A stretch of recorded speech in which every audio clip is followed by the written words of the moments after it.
All right. Good evening and welcome to the Vermilion Local School District Board of Education regular meeting of Monday, May 12, 2025. This is a meeting of the Vermilion Board of Education in public for the purpose of conducting the school district's business. It is not to be considered a public community meeting. There is a time for public participation during the meeting as indicated on the agenda. Vermilion Board Bylaw 0165.1. Call the roll, please. Mrs. Innes. Here. Mr. Benson. Here. Mr. Habermill. Here. Mrs. Stepp. Here. Mrs. Russell. Here. Mr. Freeman. Here. Ms. Dodge. Here. All members present? Thank you. On to item 3. Usually this is where we have our Citizens of the Month. There were some from VES for being trustworthy, but they're not here, so we will still do the pledge. So if you'll please stand, give me a second. Watch your business course. Yeah, Okay. I'm just gonna. Yep. Okay. You're good. All right. Pledge allegiance to the flag of the United States of America and to the republic for which it stands, one nation, under God, indivisible, with liberty and justice for all. Okay, thank you. There you go. We need to use a flag like over there. I think so too. Or by Sean. Yeah. Okay. Item 4, legislative report. Chris. That would be me. Okay, so last week at the state, in the Senate Education Committee, that was pretty much dominated by public testimony on the state budget. So that continues this week as well, and hopefully they can get something that is agreeable and passed in the near future. But they're gonna pick back up on the 14th with additional hearings. At the House Committee, the House heard testimony on House Bill 155, which would potentially prohibit diversity, equity, and inclusion in public schools. They also heard testimony on a bill, House Bill 114, that would alter the age requirements for kindergarten admission. And then another one showed that the House is hearing testimony on a bill that would excuse absences from school to participate in 4-H and FFA programs. And then there's another one too that was highlighted that would raise the minimum number of school hours, although it doesn't say what they're proposing. So, but the other thing I wanted to highlight too, because it was in I found it on the internet, and I also found a newspaper article on it.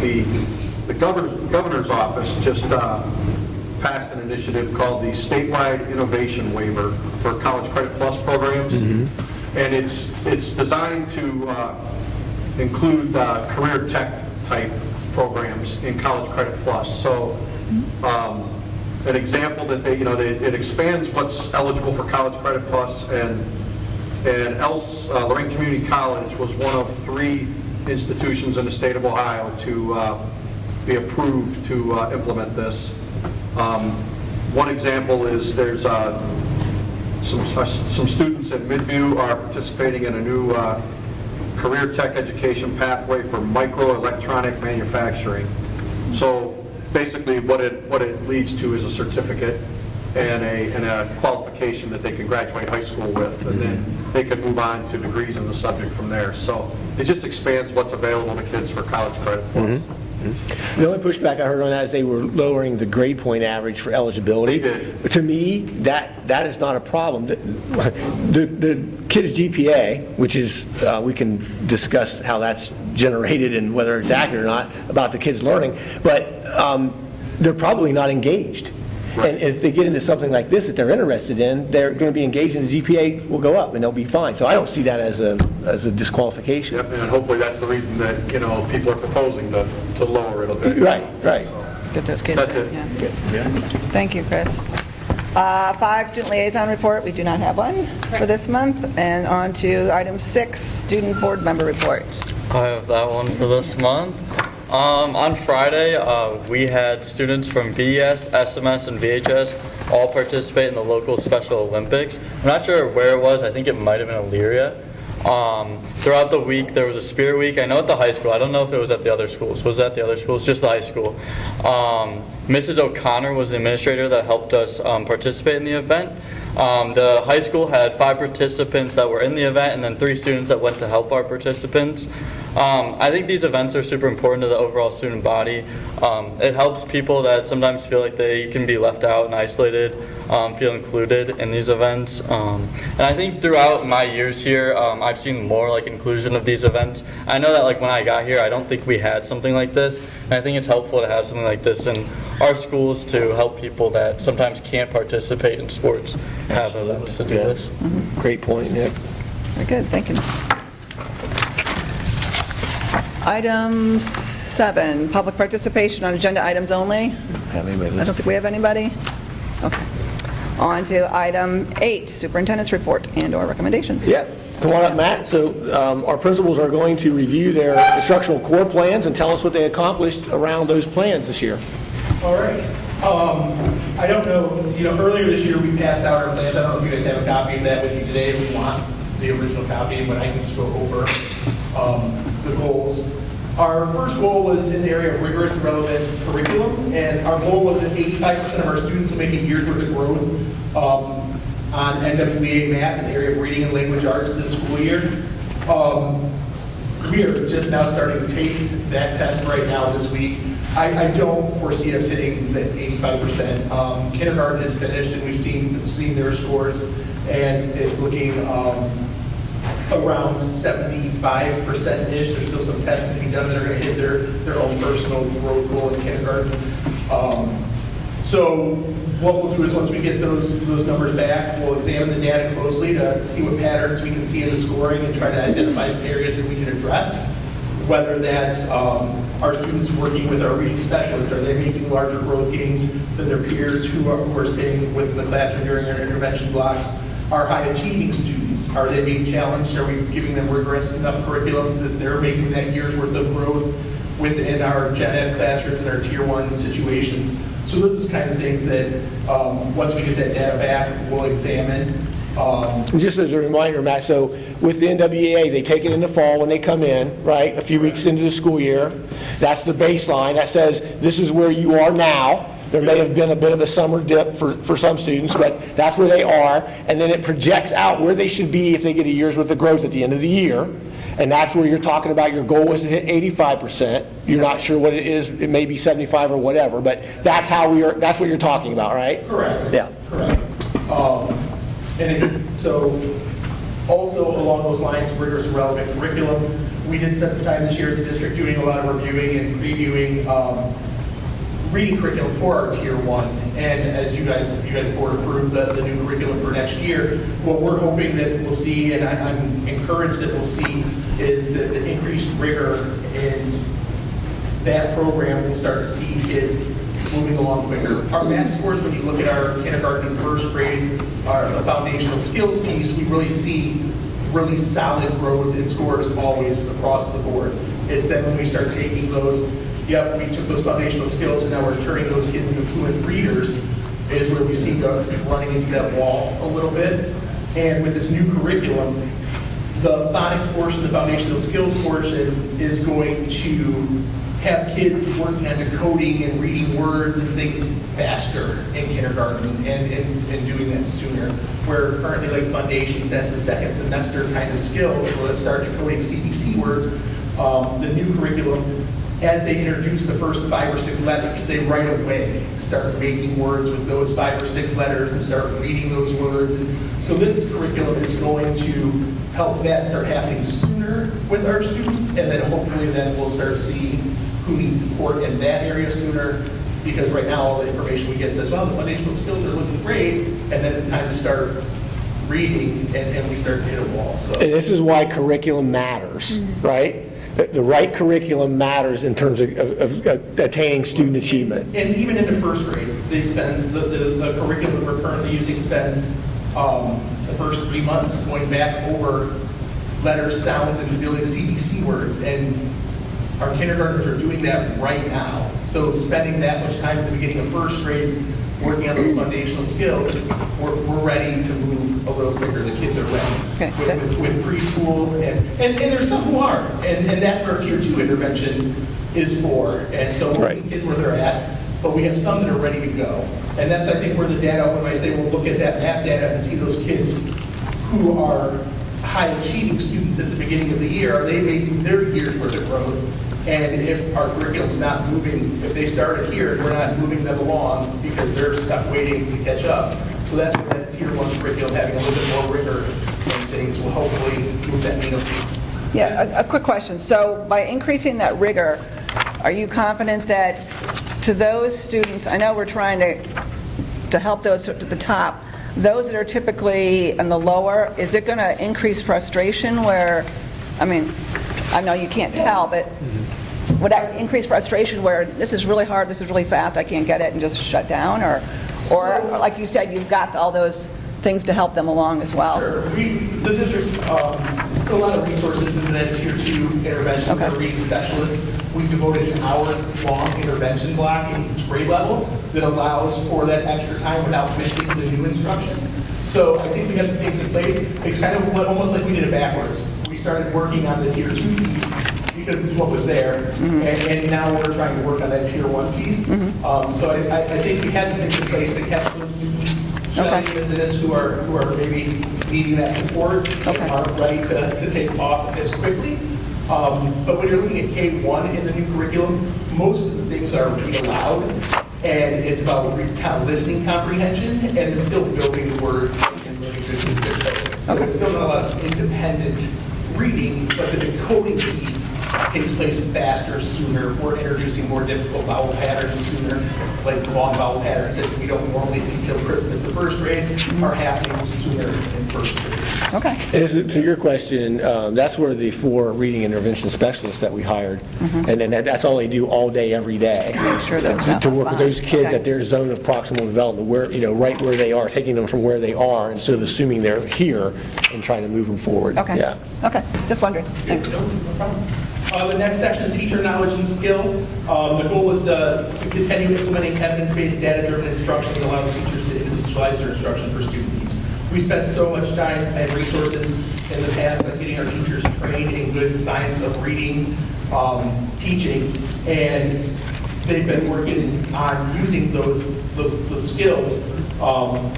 This last year, we focused on then what do we do with the data to help improve that in our the data-wise cycle. And that's been a little slower moving than I would like. Anytime we kind of change what we're doing in those team meetings, sometimes it takes a little bit longer. But we've got now the teachers leading those discussions, and it's because in the past we go into those TBTs and we're looking at the data, they'd expect the leadership team to come in and say, here's what your data is, let's talk about it. Now we're using that data for more important discussions with the teachers to make those decisions as far as what students need, our intervention groups. So there's been a lot of progress just in the ownership of that being taken over by the teachers by using that data-based process. And that's what that goal will be, because you don't have it in front of you, but the objectives underneath the goal.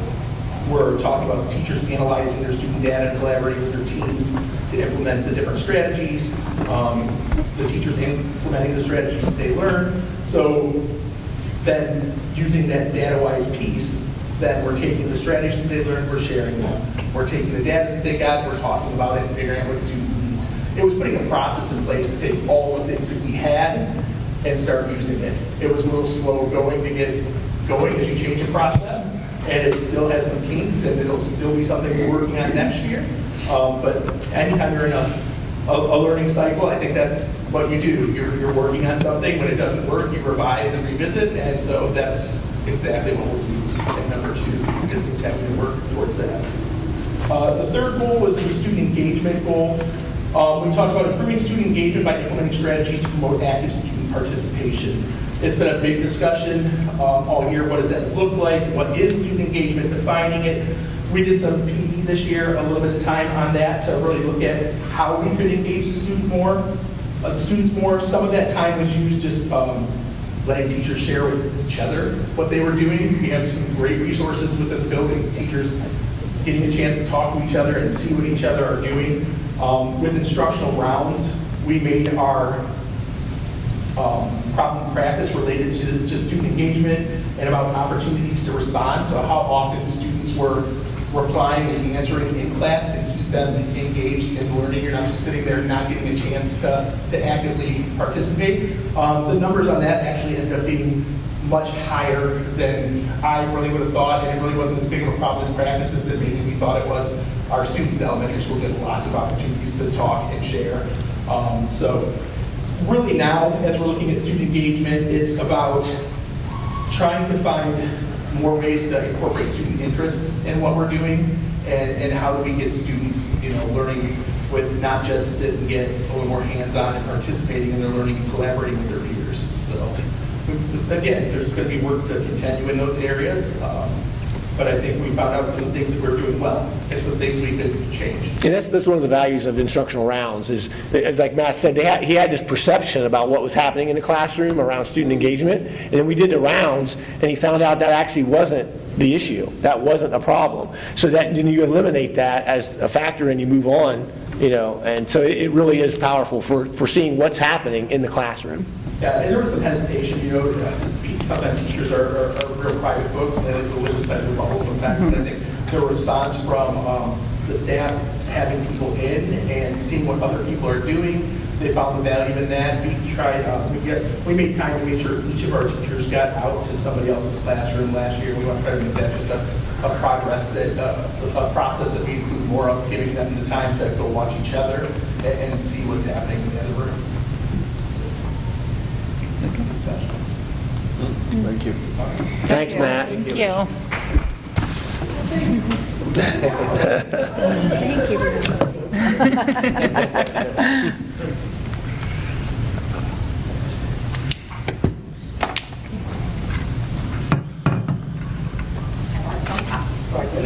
I have to share a little bit. The magenta ran out just a little. Budget cuts. There it is.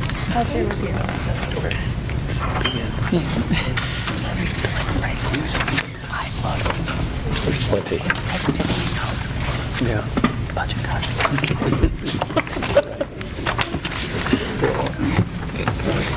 Okay, so at the beginning of the year, Mike presented to you guys because I was at my son's wedding. It was our first marriage in the family, and they got married out in Idaho.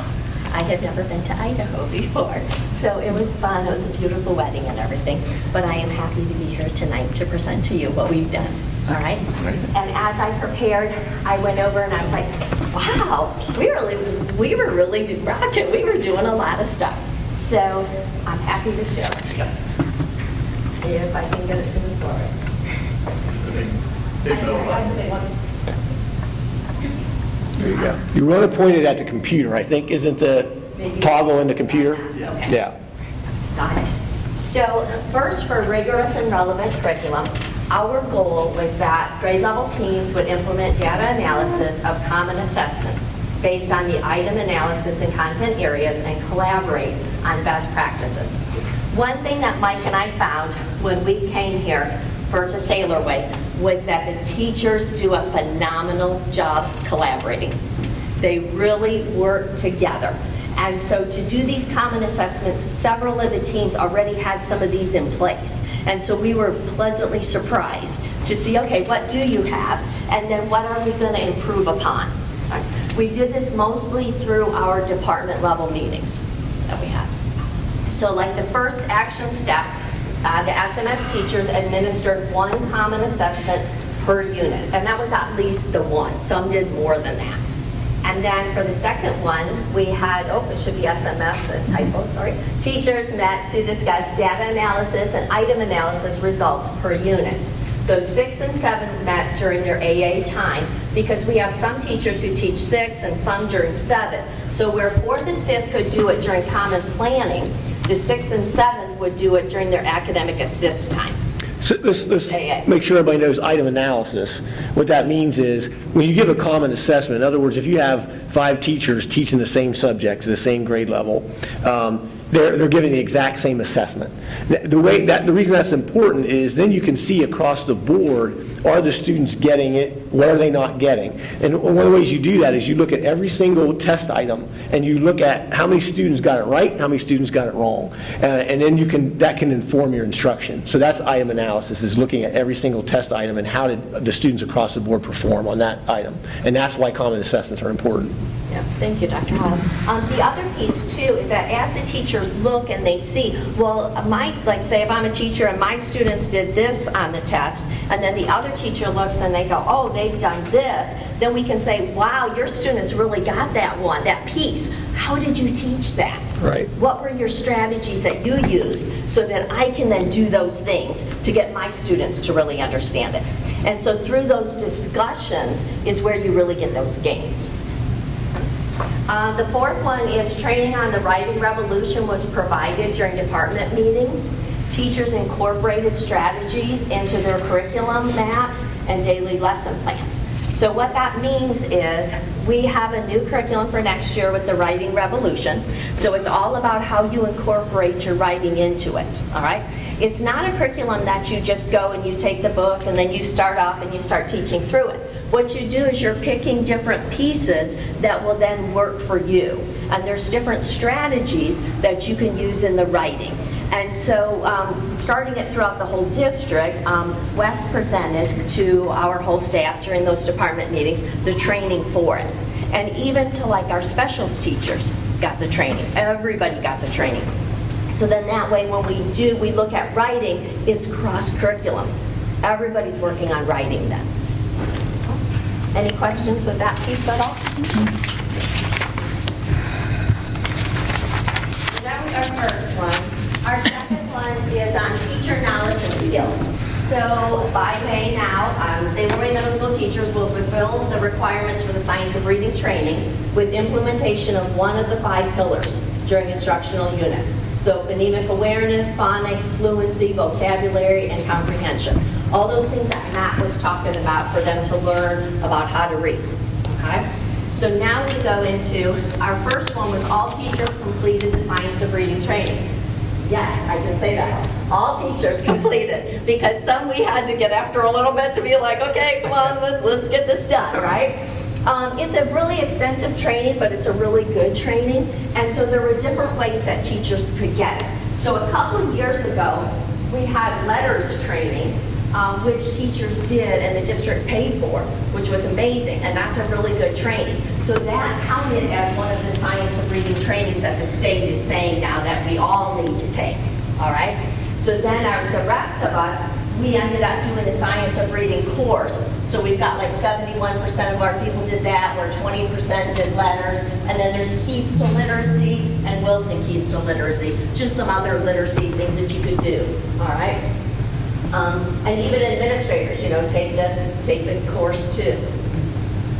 So next is then teachers would submit their syllabus and certificates and verify that completion. You would have, we did just a Google form for the teachers just to get the information of which way they did it to get their training.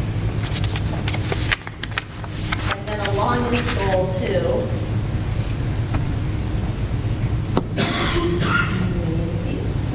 there we go. All right, was a team of teachers created a bank of comprehension strategies. So what we did was we relied on our reading specialist to come up with, like those strategies and things, and then teachers can pull from that because we're focusing on that comprehension piece, all right? They still work on some phonics and phonemic awareness, some with those tier 2 kids, that kind of thing, but for the most part, kids are looking more at that comprehension. Next one is teachers utilize the bank of comprehension strategies and reviewed and discussed implementation during department meetings. Common assessments, map data would measure that effectiveness. Like Matt said, we are just currently doing our map testing, so we don't have those results for you. I was hoping to have those, but just because of the time with the state testing and then trying to get map testing in. Progress monitoring is completed every 2 weeks with the Acadians program, and that's used to drive comprehension instruction. So those are our Tier 2 kids, so they're testing them. So they're getting the small group, they're getting those interventions, and then they're getting tested every 2 weeks to see, okay, what progress have we made? Okay, do we need to switch them in a group? Do we need to switch up what we're doing with them?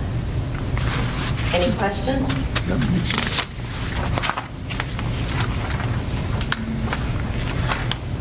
Student engagement. All right, so for student engagement, this is very similar to what Matt was talking about as far as, we looked at engagement and we started to talk about engagement. And we realized pretty quickly on that we didn't all think of engagement as the same thing. All right, so we were like, we've got to figure out what this is and define this, and so then that way when we talk about it, we're all talking about that same stuff, right? Because otherwise we're thinking different things. So what we did was, we got a book, and so we can learn more. And so we got our book, Confronting the Crisis of Engagement. And so as a staff, we all read the book, and we learned from the book. And then we would discuss it. So like at our department meetings, Mike and I would meet with the teams, and we would just talk about the chapters. We broke it into 3 sections of the book, and we would just talk about that. And it was just more that discussion piece, but through that, common themes started to come out. So as I'd meet with the ELA department, common themes would come out, math department, all of a sudden you're hearing kind of very similar things. So then we started to piece together what we thought was pretty relevant for us. And so the second one was that we rewrote the definition of student engagement, because we had this definition, but it just really wasn't working for us. So now we have a common definition of student engagement. The next thing that we did was we implemented student engagement strategies, started, and we'll continue this into next year, okay? So for example, some of the things that came out of the book, the teachers were already like, I want to do that now, which is pretty amazing. So an example would be like there's learning intentions, like how you're learning, what you're learning, why you're learning. And those questions are really important for a student to understand those concepts. Another strategy is a think, pair, share, where you think about it, you turn to your partner and you share it. Another one was like 4 corners, where you have the different topics, things for the 4 corners, or sentence starters, because, but, so. The sentence starters also relates back to the writing revolution. So that's another thing. So like it all kind of intertwines, which is what reading does. Okay? So our next thing is implementation was measured during instructional rounds with goals for 25-26 school year. So what we did then was we went and for instructional rounds, we said, all right, we're focusing on engagement, all right, like the elementary did too. And then we said, we're gonna break this down into these strategies of engagement. So how are students engaging? Are they engaging with technology, with movement, collaboration, with responsive thinking, or choices and making connections? Those were our key ones that we looked at. And after we did our instructional rounds, then all the teams, shared out what they saw. Like Dr. Howe said, you never know, you think it's one way, but it might be something else. So they shared what they saw. And really for us, it was all about, there was a lot of collaboration going on, and there was a lot of responsive thinking going on, which was good. We actually, because we were doing the learning intentions, the how, what, why, we then had the people who came around for instructional rounds pick a couple students in the class, and they would just on the side ask them, all right? So, like your questions of, what are you learning today? All right? Why are you learning it? How will you know that you learned it? All right. Well, some of the kids were pretty cute, especially those 4th graders. When you talk about how will you know? They kind of look at you like, well, duh, you just know, right? But so then we started to dig in a little deeper, and we were like, okay, so can they answer these questions? Well, what are you learning today? Okay, why are you learning this? How will you know? And so the staff really felt that those were really key to see if the students were engaged or not. And we found out through instructional rounds, you know, a lot of different, like say we found you would rank the effectiveness, of the strategies. So we would say like, are these strategies working? So some of the things that came out of it were things like the team felt that if the teachers really had those refined lessons all set and ready, that the students were way more engaged. Okay? And so that's what we did, was we found certain commonalities with things that seemed to intertwine. Right? Which then what we'll do is next year, we will base our goals on what we're going to do then from the book study, what we're going to do from the information from instructional rounds, and then we plan our goal for next year. One thing that we looked at too with the book that I found really interesting was just that there's these barriers, okay? And we all know it. We all have the student in class who's sleeping, or we have the student in class who's just not into it, you know? So we talked about different barriers to learning. And then what are some things that we can do that, you know, what's the barrier and what's the teaching approach? Is kind of how they worded it. So how can the teacher approach that student, and what can we do to make that difference? Any questions on that? What is the definition that you rewrote?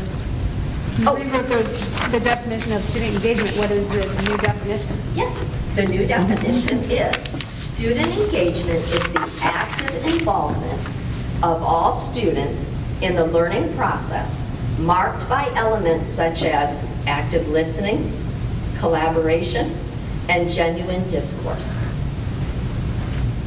That's very good. Yep. Yeah, great. Okay.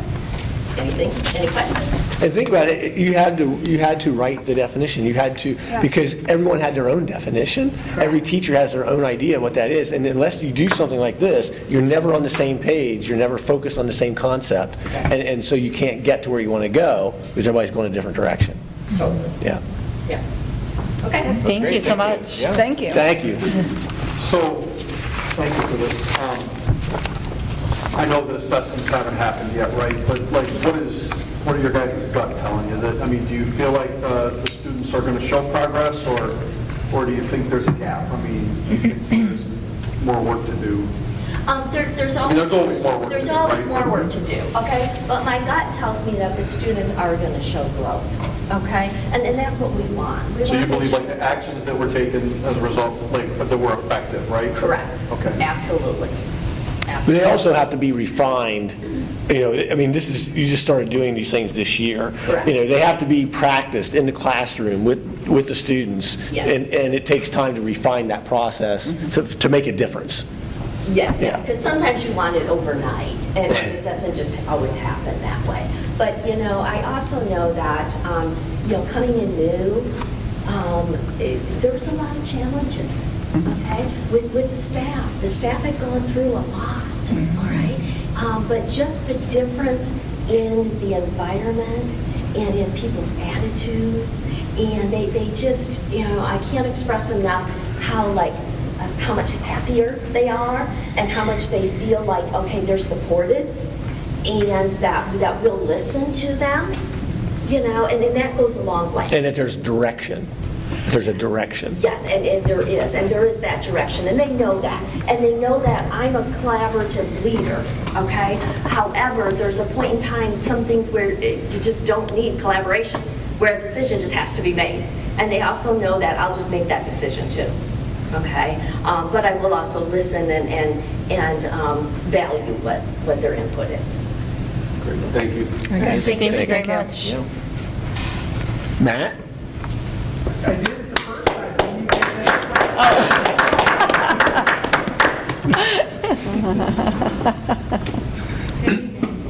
So 2 years ago, well, actually 3 now, when Dr. Heil and Mr. Russell came, they directed us to really delve into our curriculum and do take a hard look at what we are teaching our kids, because as Dr. Heil stated before, that is one of the most pivotal things to learning. And so we've been on this progressive cycle of revising our priority standards in each of the core content areas, asking those essential questions, doing our curriculum maps, and then this year we kind of moved to the stage of looking at our assessments. We really looked to one assessment for each of the courses during the department. It's easier said than done. So we used a rubric, and everybody in the department brought a summative assessment that they use in the classes that they teach. And then they evaluated that rubric and made revisions. But what we were looking for is, does the assessment actually measure the priority standard and determine a student's learning? And again, that task is, it's easy to say, but it's more difficult. And that leads to a lot of good conversation with the teachers in the department as to what constitutes a good test question. Does that question actually do what it's intended to do? And does that determine whether or not, for the teacher, whether the student has learned that information? So that is, it's been a cyclical process, and we're going to keep working at that. But we did get to the point where we were evaluating each other's assessments in department meetings this year, and I'd love for that work to continue. And then start looking at student work samples as a response to those assessments. That will give a lot of good information as to, is this instrument actually measuring what we needed to measure, and is it aligned to our priorities? I think that's a really important point. We take just giving tests for granted. Writing tests is a science. And you know what? Teachers don't get taught how to do it in college. You do what was done to you. If you're a math teacher and you took all those math classes, you come and you do the same thing to your students. But there's a science to it, and you really need to put a lot of thought into the assessments that you're giving students, because it tells you where they're learning the curriculum. And a lot of times we just really give short shrift to that. It's important. And then good conversations about, like, does it take 30 or 50 questions to assess understanding of a priority standard, or can it be done, in fewer questions? Like, what does it take to actually measure that learning? So those conversations were had this year in department meetings, and they were very powerful, and hopefully that they will continue to share. Again, to Matt's point earlier, it's easy to kind of get isolated in your own classroom and not feel comfortable with visiting each other's classrooms, looking at lessons, evaluating each other's assessments, especially if they were written by yourself, because it's a vulnerable thing to do, but it's very, very, very important. The second goal that we had was that teachers would use explicit instruction at least 60% of the time and observe lessons. Aside from the district level instructional rounds that we actually did building level instructional rounds for first semester and the second semester. The first semester, we were like, great, they have a learning target in mind, and that was part of the explicit instruction. But there's a lot more pieces and parts to it besides just like a learning target. So second semester, we actually broke it down a little bit. And for those of you who might not be as familiar with explicit instruction, it is a tried and true, research-based, time and time again method of teaching where you tell the students exactly what they need to know, what they're going to have to do in order to demonstrate their knowledge of that. And then you should model it for them, you show them, you model it for the students, you practice it together, you allow them to do it on their own, and then you check for understanding or assess. So second semester, we wanted to get more granular with the data, and so we found 75% of the time in observed lessons, there was a clear learning target, so if we asked students, hey, what are you learning? They were able to answer that question. About 65% of the time, we saw literacy, students reading, writing, or engaging in conversation about the standards in the lesson. About 32% of the time, it was the I do, we do, you do. What I just described for you is a very proven method of instruction. And then checking for understanding or assessment within the lesson about 60% of the time. So 75%, the only one that hit that 70% target was the learning objectives. So we'd like to bring the rest of those up to at least 70% over the next couple of years. And then finally, student engagement. We've been obviously doing a lot of work with student literacy, as you are aware, and which was highlighted in both Matt's and Wendy's plans for their building as well, especially with regard to the writing revolution. And when you look at the literacy practices that our students are engaging in the lessons on a day-to-day basis, writing is a little less so than the other two. So there's The most would be student discourse about the topic, followed by reading, and then writing at about 32%. But when you look at literacy overall, whether it's writing, reading, or engaging in debate or conversation about a topic in the classroom, we went from about 45% of that being observed in October of this year to 65% being observed as of early May this year. So that was some good growth in that area. And I really attribute that to the work that the teachers have done. Mr. Weaver led instruction on the writing revolution, and then the English department actually took the teachers into breakout groups and gave them some one-on-one instruction with some powerful literacy strategies to help students write. So that, hopefully that trend will continue to go up, but it's going up this year, so that's exciting. Questions? Thank you. Thank you very much. You know, you all know that we're losing Jen. Jen is moving on. She is an incredibly skilled instructional leader, and the things that she just described to you are not happening in most high schools in Ohio. People are not watching their teachers teach. They're not analyzing their instruction. They're not trying to determine where can we get better every single day in our classrooms across the entire school. And it's very rare. So I applaud Jen for that effort, and we're gonna miss your leadership, Jen. Yes. Thank you.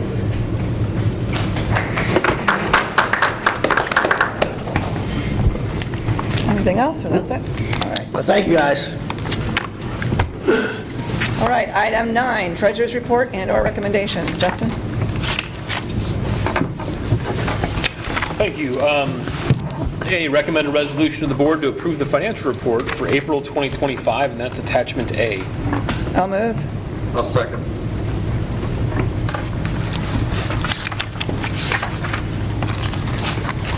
All right, so starting off with revenue, taking a look at our general fund. Through the month of April, we have received $26.5 million in general fund revenue, compared to $24 million at this time last year and $24 million in fiscal year 23. We did receive our homestead and rollback from Erie County this year in April, whereas the last 2 years we received that in May for those 2 years, so we are off a little bit there. However, the district will collect more tax revenue this year compared to previous years, and that is because of property reappraisal and Ohio law. Moving on to food service revenue, through the month of April, we've received $687,000 compared to $701,000 at this time last year and $717,000 in fiscal year 23. Food service should continue to collect its historical average revenue. Looking at all funds through the month of April, we've received $29 million in all funds compared to $26.8 at this time last year and $26.6 in fiscal year 23. On the expenditure side, looking at our general fund through the month of April, we've expended $22.2 million from the general fund compared to $22.2 million at this time last year and $22 million in fiscal year 23. The district can expect to spend slightly more this year than it did last year, and below is a breakdown of the individual general fund costs year over year. So if you take a look there, our salaries are up a little bit this year. Our insurance and retirement is right in line with where it was historically. Purchase services are down slightly. Supplies are in line with where they were last year. Capital outlays in line with where it was last year. That is going to go up. We have 2 buses that have been purchased. It just we haven't sent them. We haven't received invoices, I should say, for those 2 buses just yet. Our debt and interest payments are down a little bit. And then our other objects are up slightly from last year. So there's the breakdown of the $22.2 million compared to the $22.2 last year, and then the $22 million in fiscal year 23. Looking at food service, through the month of April, we've expended $892,000 compared to $757,000 last year and $732,000 in fiscal year 23. As such, our spending this year should be slightly higher than our historical averages. And then when we look at all funds through the month of April, we've expended $24.9 million this year compared to $25.9 last year at this time and $25.2 in fiscal year 23. So on the cash side of things, for the general fund, through the month of April, we have a total of $20.5 million in cash. compared to 19.1 at this time last year and 20.9 in fiscal year '23. Again, part of that is also skewed a little bit just based on the timing of receiving homestead rollback. That's a $600,000 check from Erie County. And then looking at food service cash through the month of April, we have a total of $196,000 in cash compared to $360,000 last year and $363,000 in fiscal year '23. And then all cash for all of our funds through the month of April, we have a total of $23.6 million compared to $22.6 million in last year and $25.7 in '23. The next page is a breakdown of that $23.6 million by fund. The vast majority of it is in the general fund. The second largest fund actually is our scholarship fund, which has $1.8 million in it. And then on the investment side, through the month of April, we've earned a total of $599,796.32 in interest, compared to $527,905.25 at this time last year. It's a difference of just under $72,000 or 13.6% more in interest this year than last year. Any questions? Okay, call the roll, please. Mrs. Innes? Yes. Mr. Benson? Yes. Mr. Habermill? Yes. Mrs. Stepp? Yes. Mrs. Russell? Yes. Mr. Freeman? Yes. Ms. Dodge? Yes. Motion approved 5-0. B, recommend a resolution to the board to approve the following donations: $1,000 from Don Babson to the Ed Babson Scholarship Fund, and $1,520 from Vermilion Athletic Boosters to National Honor Society. I'll move. I'll second.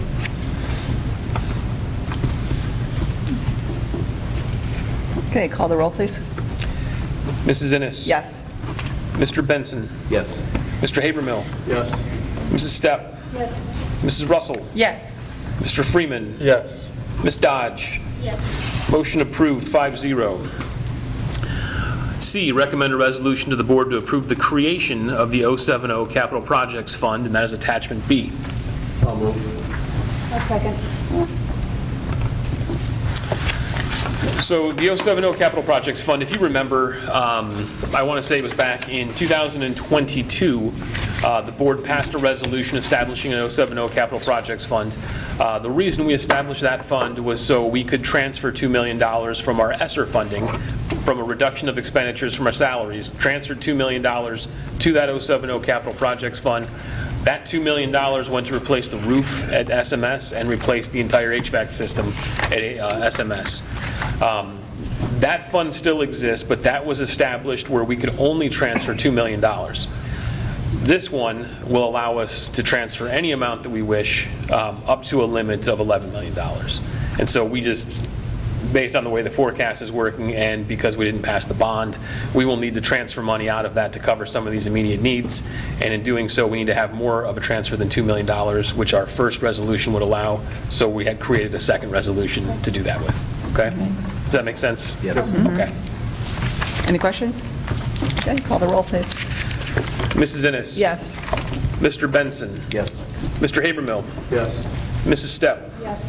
Mrs. Russell? Yes. Mr. Freeman? Yes. Ms. Dodge? Yes. Motion approved 5-0. And D, recommend a resolution to the board to approve the 5-year forecast, and that is attachment C. I'll move. I'll second. That's it. Okay, I'll go up here for this one.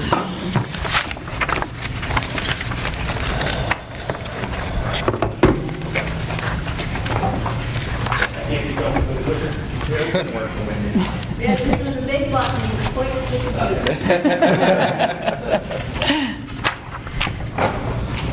Yeah, it works.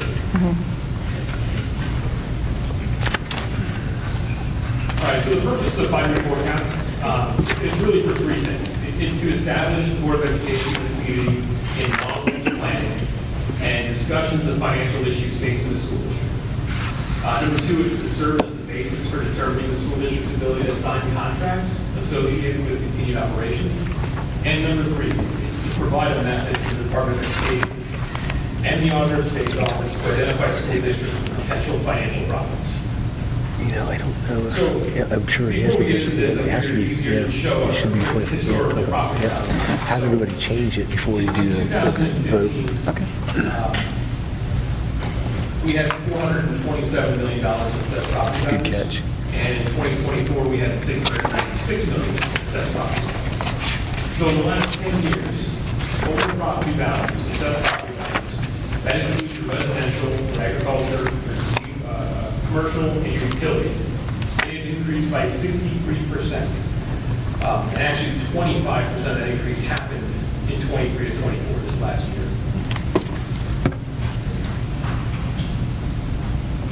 So the next thing to cover here is just current millage. How does all of this work? So what we have is the district has 4 current expense levies. They were passed in 1976. That was the very first levy passed in Vermilion. And then from 89, 92, 93.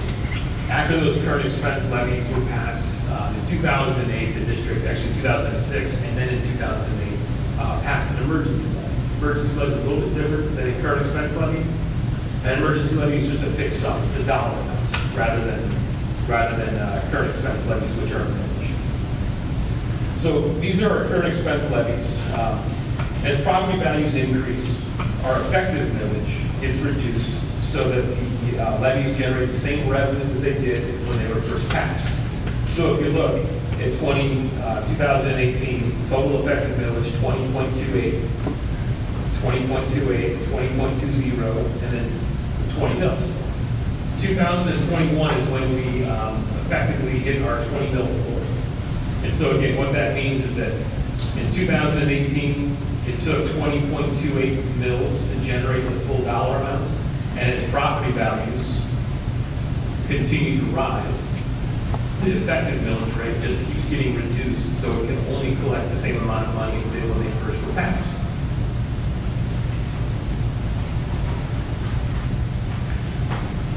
So here's our historical property tax collection. And what I want you to focus on is the blue bar at the bottom there. The blue bars are property taxes, exactly what we were talking about before, tied to assessed value, tied to our village. And you notice the revenue in 2015 was $12.6 million.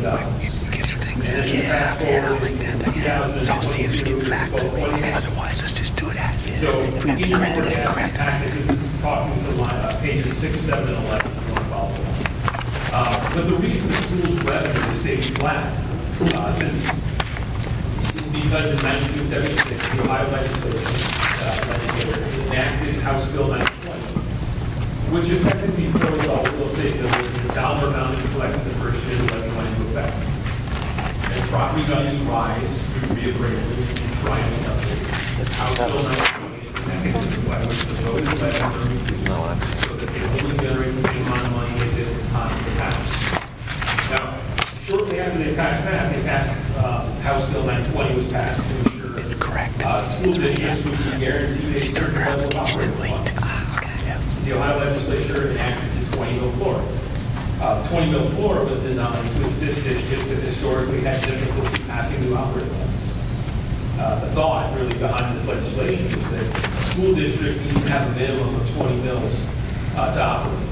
And if House Bill 920 does not have an off switch, so to speak, school districts that cannot pass levies will not have the revenue to operate in the future. So the 20 mil floor, it works as an off switch for House Bill 920 by bringing effective millage back up to 20 mils. So to give you an example, if the school district has 20 effective mills and an increase in property value results in a 2 mil reduction, and they're on the 20 mil floor, the legislation would add 2 mils back so as not to go below that 20. This is what has happened in Vermilion in 2021 because it's been so long since the school district has asked for additional operating funds. Our millage has been reduced below the 20. The additional revenue the school now collects is done so because of the language in Ohio law. And you can see that increase. We went from 13.3 million in 2024 to 14.5 million in 2025. The other thing to note, back a slide here. So I was just looking at this, and again, our first current expense was passed in 1976. From 1976 to 1993, we passed 4 current expense levies, and that was 17 years. From 1993 to 2008, we passed 1, and that was 15 years. We haven't passed an operating level levy since 2008, so that's been 17 years. So really, in the last 32 years, we have passed 1 operating levy since 1993. So something to keep in mind. These things are cyclical as they come along. That is the local side of funding. Now we'll move over to the state side of funding. State revenue is still being discussed as part of the biennial budget, and because it is so unclear at this time, I have our state revenue in the forecast for state. This could change if the Fair School Funding Plan is fully implemented, or if the governor's proposal is implemented. The governor's proposal, we actually propose to reduce $100 million in public funds. So we are somewhere in between the Fair School Funding Plan being implemented 100% and losing $100 million.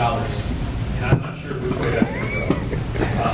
So because of that, we've just kept it flat in this forecast.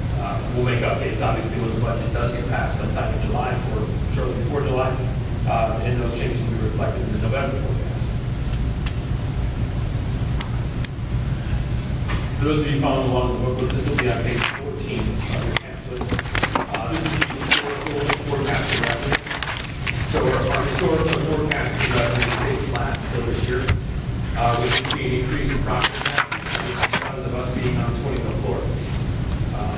Everything we've seen so far, though, housing prices are starting to go up and expected to return to the annual value increase moving forward. And then because of that, I have a revenue remaining very flat as well. Again, less district revenue dollars there. 2025, we're estimating at 0.7.5, and by 2029, we're estimating at 0.6. Moving on to the expenditure side. That's just the page that really matters. That's the forecast.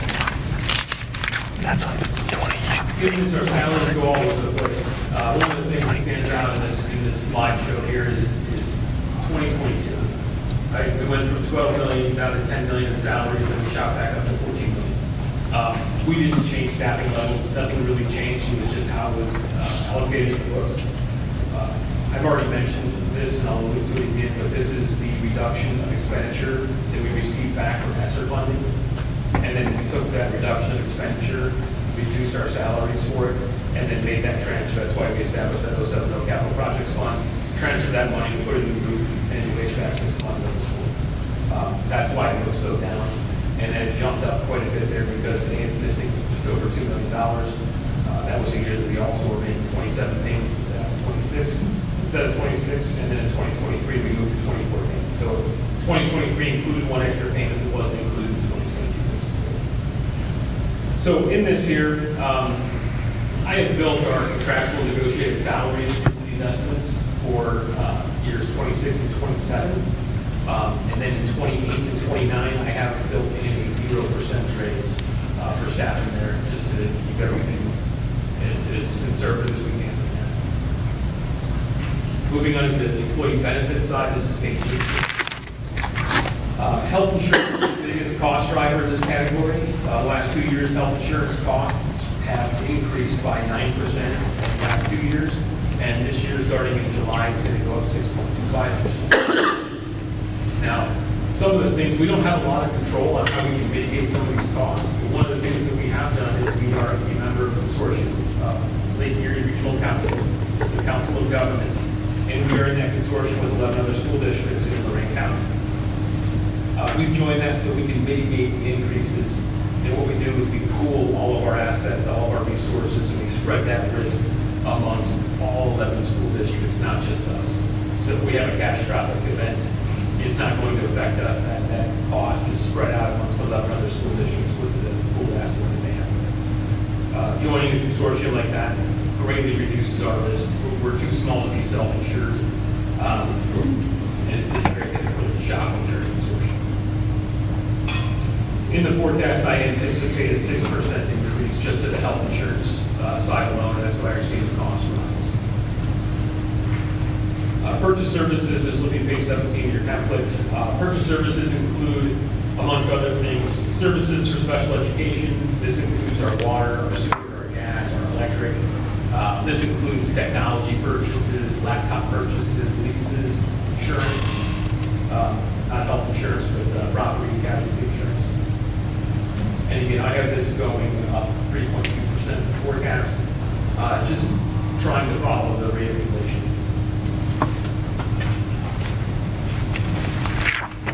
Next page, page 19, is template is capital outlay. Capital outlay is used for assets that last longer than 5 years. We purchased a van, and we purchased 2 buses, handicapped and a regular passenger bus this year, and we anticipate to do the exact same thing next year as well. Starting in 2027, we plan on retiring and replacing 1 bus each year after that. It helps with the life cycle costing. You don't want to buy 6 buses in 1 year, because 10 years from now, you're going to buy another 6 buses in 1 year. It's much easier to buy 1 and retire 1 as they go along. Next page is page 22 in your pamphlets, and I haven't really spoken much on this line in the forecast, because historically we've never really needed to discuss this. You can see in 2022, there's that $2 million transfer we made to put the new roof in the elementary school, or a new roof and HVAC out in the middle school. However, in this forecast, in 2025, we have a $2.685 million transfer, and then in 2026, we have a $1.635 million transfer. So you're seeing these transfers because our bond levy did not pass, and we will need to use the general fund to replace the high school roof and to replace other, replace and prepare for other areas of the district that need to be replaced, refurnished, and cleaned up a little bit. That $7.6 million transfer to the 070 Capital Projects Fund, which you just approved, and then also next year we'll need to do a $6 million transfer. There is legislation right now. This doesn't change really anything, but there is legislation out there right now that will, basically what it's doing is it's saying that if the school district carries anything over 30% of its operations in cash, that they're going to give the Budget Commission the authority to not collect taxes in that amount. And so for us, it doesn't have a PI levy, it doesn't have a bond levy, that has to use its general fund to buy new roofs that are valued somewhere between $4 and $7 million, that puts us in a bind. If you took away a 30% cash carryover for our $9 million, we have to buy a $7 million roof, that completely wipes us out. Yep. So what we're doing is, instead of, again, I don't know where the legislation is going to go, I don't know if that's going to pass. I don't want us to be in a position to ever have to lose any tax money for something that we saved up long and hard for, and fiscally responsible for, to have to do this. So we're going to transfer that out. Making this transfer this year puts us right at that 30% threshold. And it also earmarks that money for these projects, if we are unable to pass a bond, that we will need to have to tap into. And Justin, from that fund, can that money ever be transferred back to the general fund? Correct. So in that fund, when you establish an 070 Capital Projects Fund, it's only for 10 years. The project doesn't happen within 10 years, that money automatically gets returned back to the general fund or the funding source that it came from. The board also has that ability. At any point in time, the board wishes to abolish that 070 Capital Projects Fund, you can, and that money will return right back to the general fund.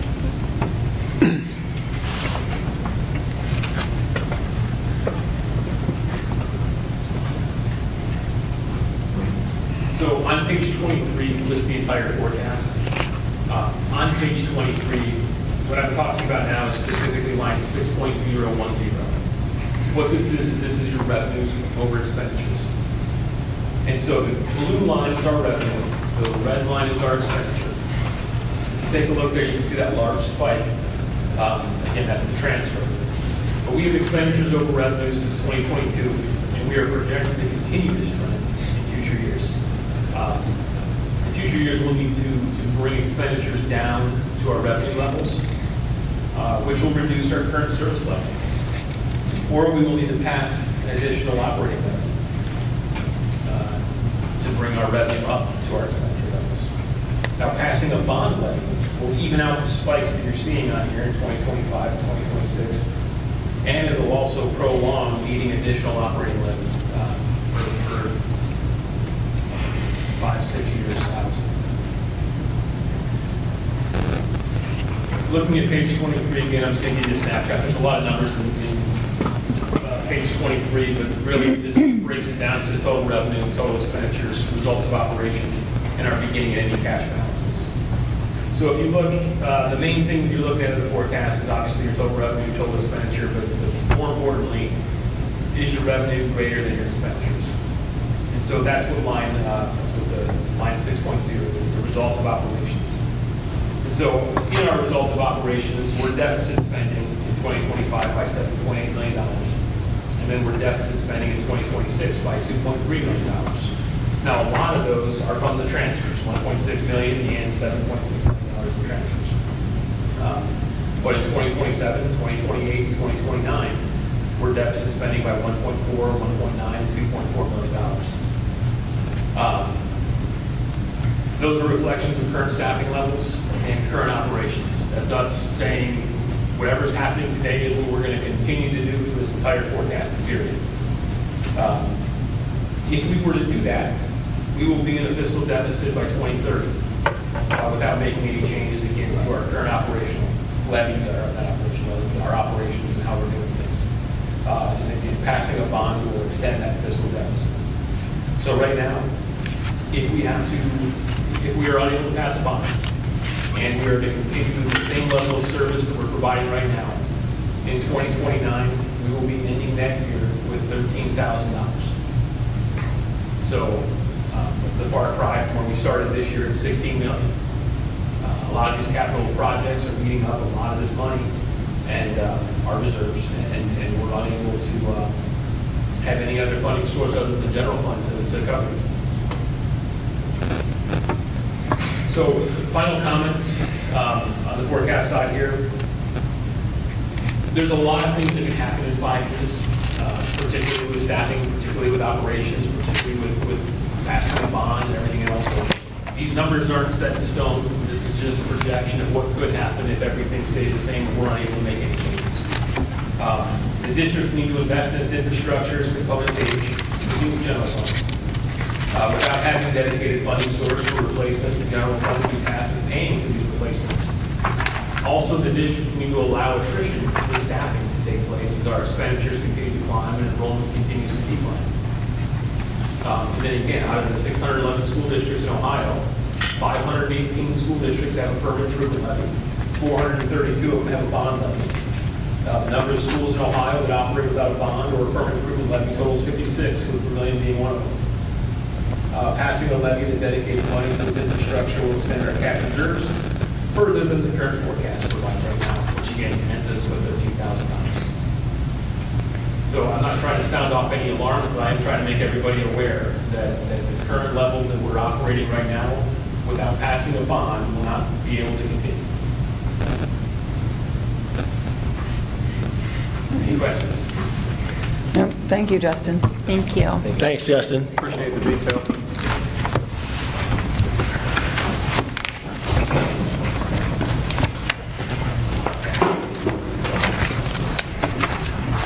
Any questions? Okay, call the roll, please. Mrs. Innes. Yes. Mr. Benson. Yes. Mr. Habermill. Yes. Mrs. Stepp. Yes. Mrs. Russell. Yes.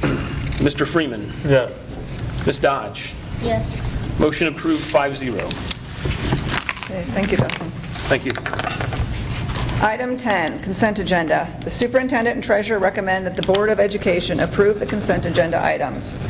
Action by the Board of Education in adoption of the consent agenda means that all items are adopted by one vote unless a member of the board, the treasurer, or the superintendent requests that any such item be removed from the consent agenda and voted on separately.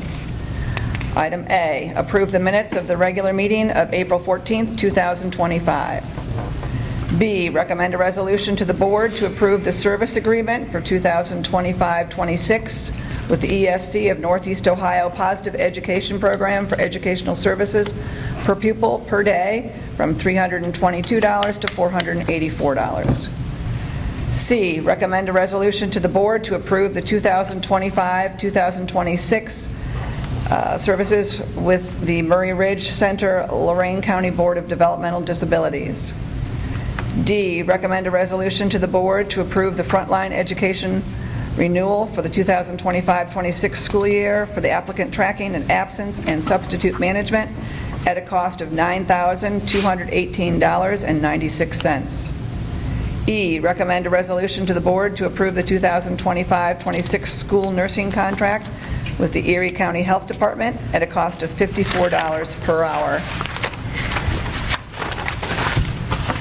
F, recommend a resolution to the board to approve the 2025-26 Meta Master Service Agreement for performing fiscal support for state software, EMIS support, SIS support for PowerSchool, IEP Anywhere, and InfoHio library services at a cost of $43,568. G, approve the preschool agreement with Lorraine County Board of DD Murray Ridge for admission of preschool-age students with disabilities at $8,000 per student if utilized. H, approve the 2025-26 service agreement with the North Point Educational Service Center for special education services, OT, PT, speech services, educational assistant, and other services. I, approve the employment action, resignation, Jennifer Bengal, VHS principal, effective June 30th, 2025. And for retirement, Kimberly Schultz, VES grade 1, effective May 31st, 2025. Lisa Murray, Sailor Way 5th grade, June 30th, 2025. That's an updated item. And Jay Lucasco, VHS assistant principal, effective August 18th, 2025. J, approve the one-year additional duties contract for 2025 7th grade Chicago trip to Mike Palm.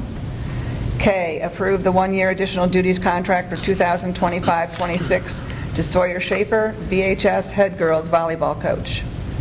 L, approve the one-year supplemental contract for the 2024-25 school year to Brittany Missig, winter guard advisor.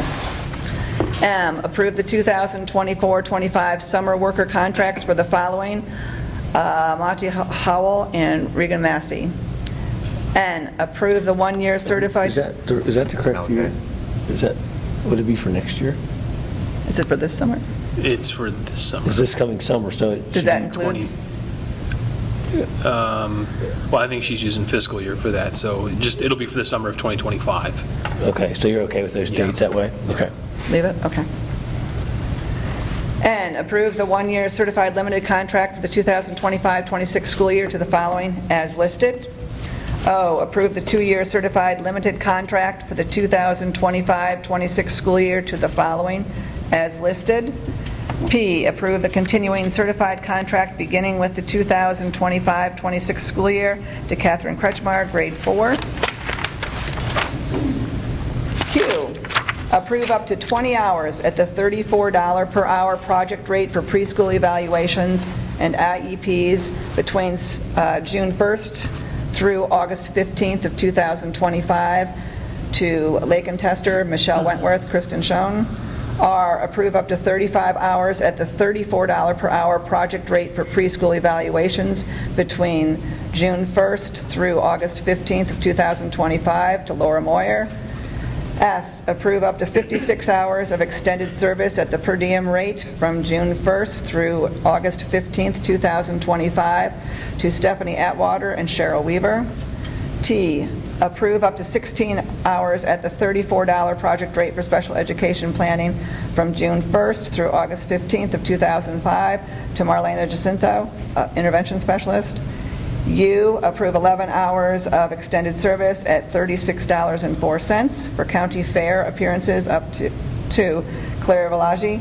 V, approve up to 15 hours for scholarship IEPs and up to 8 hours for summer services at the project rate of $34 per hour from June 1st through August 15th, 2005 to Katie Say. W, approve up to 55 hours at the per diem rate of $46.68 per hour from June 1st through August 15th, 2025 for evaluations to Brooke Spafford. Any items to be removed from the consent agenda? Okay, need a motion? I'll second. Made you work tonight. Pardon me? Made you work tonight. Yeah, I know. Any questions? All right, call the roll, please. Mrs. Innes, Yes. Mr. Benson, Yes. Mr. Habermill, Yes. Mrs. Stepp, Yes. Mrs. Russell, Yes. Mr. Freeman, Yes. Ms. Dodge. Yes. Motion approved, 5-0. Okay, on to item 11, dates and location of upcoming board meetings. Meetings will be held in the Vermilion High School Commons unless otherwise noted. Monday, June 9th, Monday, July 14th, and Monday, August 11th. And item 12, public participation. We do not have anybody listed, so we will move right along.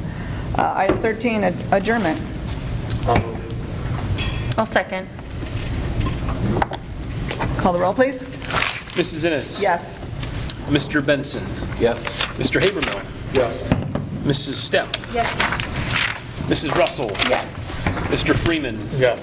Ms. Dodge. Yes. Motion approved, 5-0. Time is 7:17 PM.